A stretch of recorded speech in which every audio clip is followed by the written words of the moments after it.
Honorable Speaker, I present the interim budget for 24-25.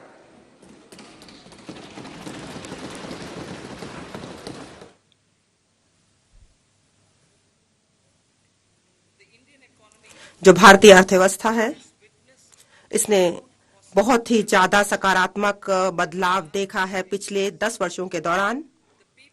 जो भारत की जनता है, भारत के लोग हैं, वह आगे की तरफ देख रहे हैं, अपने भविष्य की तरफ देख रहे हैं।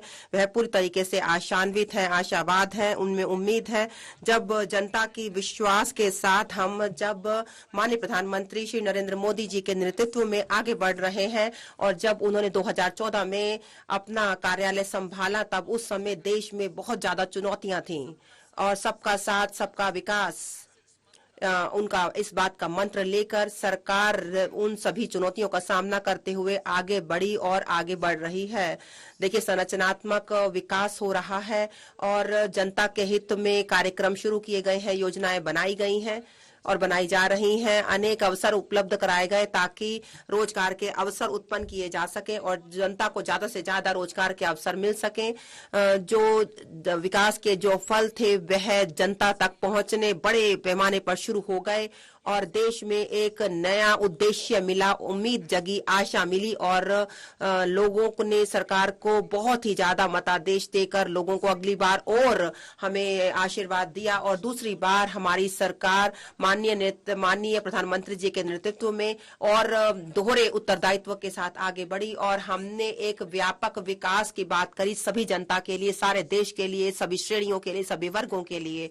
हमारी देश ने की सरकार ने सबका साथ, सबका विकास और सबका विश्वास इस मंत्र के साथ हम आगे बढ़े। हमारा जो विकास था, इसमें यह कहा गया कि हम सभी प्रकार से समावेश करेंगे, विशेष रूप से सामाजिक समावेश होगा और हम सभी देश के सभी लोगों के विकास की हम बात करेंगे और हम साथ ही साथ भौगोलिक रूप से समावेश करेंगे उन सभी क्षेत्रों के लोगों का जो उस देश के अलग अलग भागों में रह रहे हैं। जब हम राष्ट्र के विकास की बात करते हैं, सबका प्रयास की बात करते हैं, तो देश उन सभी चुनौतियों को आगे लेकर हम बढ़े। जब बहुत ही ज्यादा महामारी थी पूरे विश्व में, हमारे देश में, और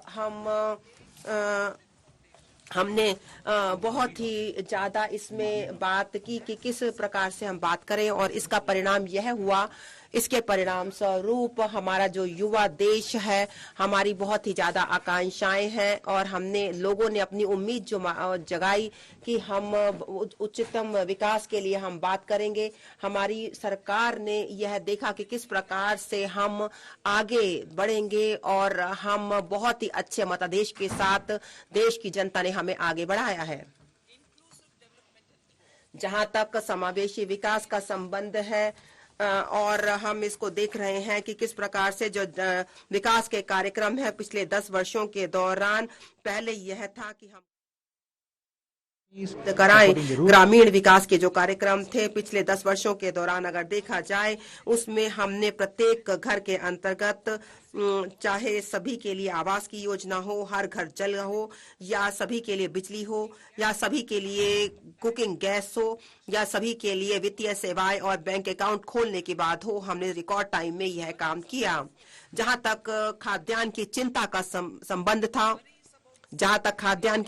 संबंध था, उसे हमने बिल्कुल दूर कर दिया और हमने 80 करोड़ लोगों के लिए मुफ्त, बिल्कुल निःशुल्क राशन उपलब्ध कराया है। और जो न्यूनतम समर्थन मूल्य है, जहां तक अन्नदाता के उत्पादन के लिए हमने इससे समय पर लगातार आवधिक रूप से बढ़ाया है और जो आवश्यक मूलभूत आवश्यकताएं हैं, उसने वास्तव में ग्रामीण क्षेत्र में लोगों की आय को बढ़ाया है। जो आर्थिक आवश्यकताएं हैं, उनको हम इस प्रकार से ठीक कर सके और हम ज्यादा से ज्यादा नौकरियों के अवसर उपलब्ध करा सके। सामाजिक न्याय, हमारी सरकार एक ऐसी दृष्टिकोण के साथ काम कर रहे हैं कि हम सर्वांगीण, सर्वस्पर्शी और सर्वसमावेशी विकास करें।